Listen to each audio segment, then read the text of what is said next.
शक करणारा देवाच्या राज्यात टिकत नाही किंवा शक करणारा देवासाठी तेवढा उपयोगी होऊ शकत नाही. देवाची सेवा करणारा किंवा देवाकडून आशीर्वाद प्राप्त करणारा असा व्यक्ती हवा जो बिनधास्त देवावर निर्भर आहे. माझ्यासारखा कसा बिनधास्त, डोक्याला कीड लावून घ्यायची सांभाळणारा माझा बाप आहे. जास्त चिंता विंता ते लय डोक्याच्या बाहेर. मी म्हणतो चिंताच नको, चल निघ. हालेलुया. जे होईल ते पाहता येईल. आम्ही मात्र आमच्या देवासोबत प्रामाणिक राहायचं आणि नंतर आपल्या परिवारासोबत आणि नंतर आपल्या सेवेसोबत आणि नंतर मग 3, 4, 5, 6, 7, 8 नंबर ते नंतर.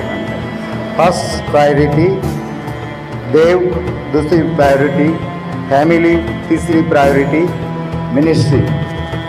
काही लोक जास्त आत्मिक असल्यामुळं म्हणतात पहिला देव, दुसरी सेवक आहे आणि तिसरा परिवार. अजिबात हे रॉंग आहे. पहिला देव, परिवार आणि मग मिनिस्ट्री.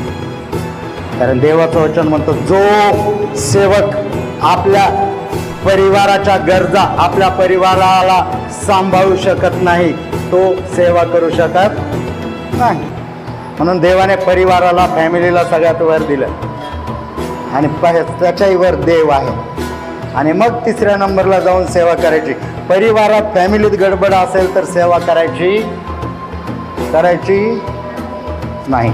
अगोदर त्याला दुरुस्त करायचं, परिवाराला दुरुस्त करायचं, त्यांच्या गरजा पूर्ण करायचं, त्यांचं पाहायचं कमी घटी काय, त्याचं सगळं सेटलमेंट करायचं.